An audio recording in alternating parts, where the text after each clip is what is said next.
ঢেউয়ের মতো লোক আসছে। সারা বাংলাদেশ জুড়ে কোটি কোটি মানুষ আজকে এই মুহূর্তের জন্য অপেক্ষা করছে। তারা তাকিয়ে আছে হাদির কথা শোনার জন্য। আজকে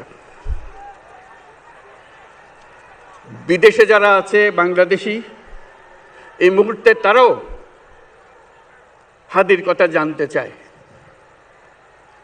প্রিয় ওসমান হাদি, তোমাকে আমরা বিদায় দিতে আসি নাই এখানে। তুমি আমাদের বুকের ভেতরে আছো এবং চিরদিন বাংলাদেশ যতদিন আছে তুমি সকল বাংলাদেশির বুকের মধ্যে থাকবে। এটা কেউ সরাতে পারবে না। আমরা আজকে তোমাকে প্রিয় হাদি বিদায় দিতে আসিনি। আমরা তোমার কাছে আমরা ওয়াদা করতে এসেছি। তুমি যা বলে গেছো সেটা যেন আমরা পূরণ করতে পারি, সেই ওয়াদা করার জন্য আমরা একত্র হয়েছি। সেই ওয়াদা শুধু আমরা নয়, পুরুষানুক্রমে বাংলাদেশের সব মানুষ পূরণ করবে। সেই ওয়াদা করার জন্যই আমরা তোমার কাছে আজকে এসেছি, সবাই মিলে যে যেখানে আছি। আমরা তোমার যে মানব প্রেম, তোমার যে ভঙ্গি, মানুষের সঙ্গে উঠা বসা, তোমার যে রাজনৈতিক দৃষ্টিভঙ্গি, সবাই প্রশংসা করছে। সেটা আমরা মনে প্রাণে গ্রহণ করছি, যে এটা যেন আমাদের মনে সবসময় জাগ্রত থাকে, আমরা সেটা অনুসরণ করতে পারি।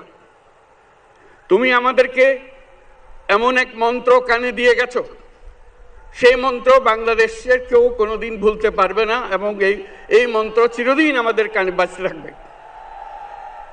সেই মন্ত্র বাংলাদেশের বড় মন্ত্র হয়ে আমাদের জাতির সঙ্গে সংযুক্ত থাকবে। তোমার মন্ত্র ছিল বলবীর চির উন্নত মমশির। এই উন্নত মমশিরের যে মন্ত্র তুমি দিয়ে গেছো, সেটা বাংলাদেশি সন্তানের জন্মলগ্ন থেকে যতদিন সে বেঁচে থাকবে নিজের কাছে বলবে, বলবীর চির উন্নত মমশির, আমাদের শির কখনো নত হবে না। সেই মন্ত্র তুমি আমাদেরকে দিয়ে গেছো, আমাদের সব কাজে সেটা আমরা প্রমাণ করব। আমরা দুনিয়ার সামনে মাথা উঁচু করে চলবো, কারো কাছে মাথা নত করব না। সেই মন্ত্র তুমি আমাদেরকে দিয়ে গেছো, আমরা সেটা পূরণ করে যাব।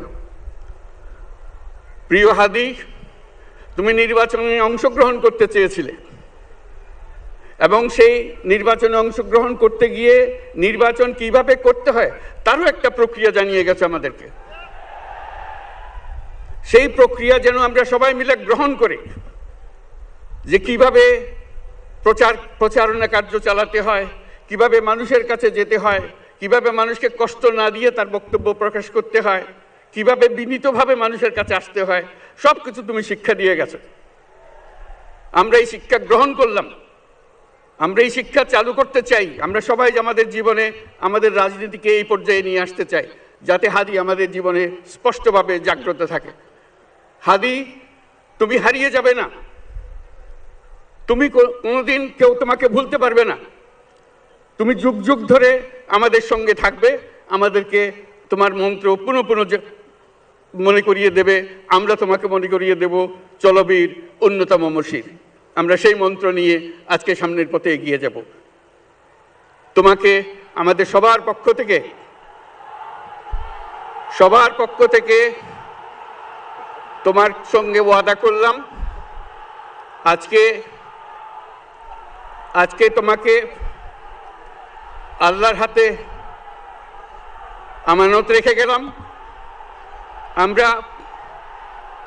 আমরা সব সময় তোমার কথা স্মরণ রেখে জাতির অগ্রগতির পথে চলতে থাকব। ধন্যবাদ সবাইকে।